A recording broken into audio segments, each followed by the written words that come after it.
معاہم اذ یبیتون ما لا یرضی من القول وکان اللہ بما یعملون محیطا۔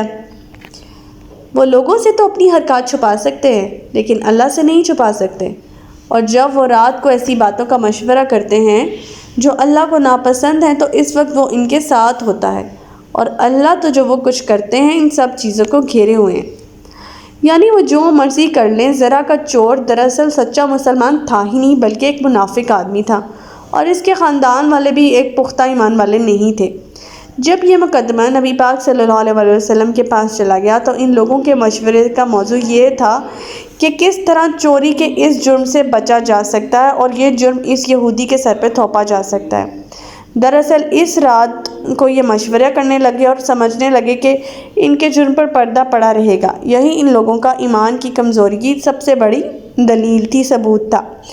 اللہ تعالیٰ سے تو کوئی معاملہ بھلا کیسے چھپا رہ سکتا ہے؟ اللہ تعالیٰ تو کہتے ہیں کہ اللہ تعالیٰ یہاں فرما رہے ہیں کہ وہ تو جانتے تھے ان لوگوں کی حرکات، اللہ سے تو یہ لوگ کچھ نہیں چھپا سکتے، اور جو یہ پری پلاننگ کر رہے تھے، پروپاگنڈا کرتے، اللہ تعالیٰ کو بالکل نہیں پسند۔ آیت نمبر 109، ہا انتم ہؤلاء جدلتم عنہم فی الحیاۃ الدنیا ومن یجادل اللہ عنہم یوم القیامۃ ام من یکون علیہم وکیلا۔ دیکھو تم لوگ دنیا کی زندگی میں تو ان کی حمایت میں جھگڑ رہے ہو، مگر قیامت کے دن ان کی حمایت میں اللہ سے کون جھگڑے گا یا ان کا کون وکیل ہوگا؟ یعنی آپ یہاں پر منافق چور کی حمایت کر رہے ہیں، وہ لوگ یعنی جو منافق چور کے خاندان والے تھے۔ قیامت کے دن اللہ تعالیٰ کے روبرو کون اس چور کی حمایت کرے گا؟ اللہ تعالیٰ فرما رہے ہیں تم لوگوں کا سب سے بڑا گناہ ہی ہے کہ تم لوگ اس چور کی حمایت کرے۔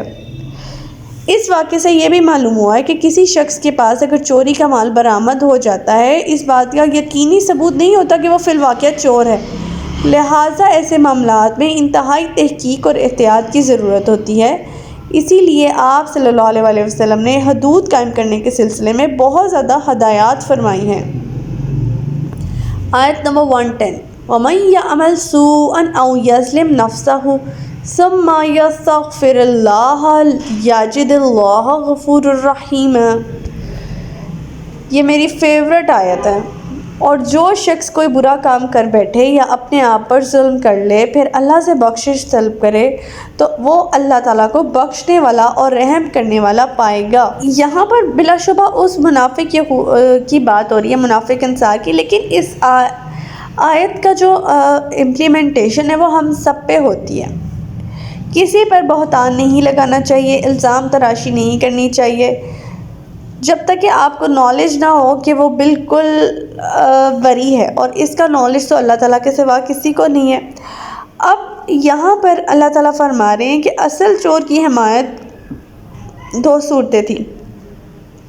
ایک یہ کہ چور نے جھوٹ بول کر اپنے حمایتوں کو مطمئن کر لیا کہ میں تو فی الواقع مجرم نہیں ہوں، یعنی ان کا گناہ یہ نادانستہ طور پر ہو۔ دوسرا یہ کہ حمایتوں کو ٹھیک طرح سے معلوم تھا کہ یہی چور ہے، پھر بھی وہ اس کا ساتھ دے رہے ہیں، تو یہ دیدہ دانستہ ہوا۔ پہلی صورت کو تو اللہ تعالیٰ نے سوءً سے تعبیر فرمایا ہے، اور دوسری صورت کو اپنے آپ پر ظلم کرنے سے۔ ان دونوں صورتوں میں اگر یہ حمایتی لوگ مجرم کی حمایت سے دستبردار ہو جاتے ہیں، اپنے کیے پر پشیمان ہو جاتے ہیں، ندامت فیل کرتے ہیں اور آئندہ کے لیے توبہ کر لیتے ہیں، تو اللہ تعالیٰ سے بخشش مانگتے ہیں، تو یقیناً اللہ تعالیٰ ان کا گناہ معاف فرما دیتا ہے۔ اب میں اس آیت کو جو ہے وہ اپنے اوپر بھی لیتی ہوں، اور باقی لوگوں کو بھی اپنے اوپر اس طرح سے لینا چاہیے کہ اگر کوئی غلطی سے گناہ ہو گیا ہے، دیدہ دانستہ اپنے اوپر ظلم ہو گیا ہے، تو اللہ تعالیٰ سے بخشش طلب کرنی چاہیے، اس گناہ پر اڑ نہیں جانا چاہیے، ضد اور ہردرمی نہیں دکھانی چاہیے، اس گناہ کو ایکسیپٹ کرنا چاہیے کہ ہم سے غلطی ہوئی ہے، پھر اللہ تعالیٰ کے ہاں توبہ کرنی چاہیے۔ دوسری مجھے اس آیت کی سب سے خوبصورت بات جو ہے یہ لگتی ہے کہ یہاں پر اللہ تعالیٰ نے ورڈ جو یوز کیا، یاجد اللہ غفور الرحیم۔ یاجدی کا مطلب ہوتا ہے کہ وہ پائے گا، جیسے کہ اللہ تعالیٰ مہمانی کر رہے ہیں اس آدمی کی جو کہ گناہ کر کے اللہ کی طرف پلٹتا ہے۔ تو یہ سب سے خوبصورت اسپیکٹ اس آیت کا مجھے لگا تھا۔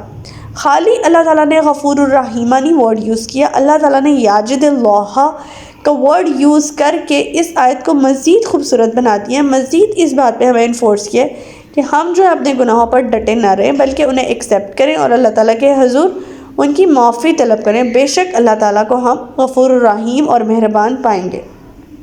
تو ہمارا آج کا سبق یہیں تک تھا۔ اللہ تعالیٰ سے دعا ہے کہ اللہ تعالیٰ ہمیں قرآن پاک کی تعلیمات پر عمل پیرا ہونے کی توفیق عطا فرمائے۔ اللہ پاک ہمیں ہدایت دے کہ جس کے بعد گمراہی نہ ہو۔ ربنا لا تزغ قلوبنا بعد إذ هديتنا وهب لنا من لدنك رحمة إنك أنت الوهاب۔ سبحانك اللهم وبحمدك أستغفرك وأتوب إليك۔ السلام علیکم ورحمۃ اللہ وبرکاتہ۔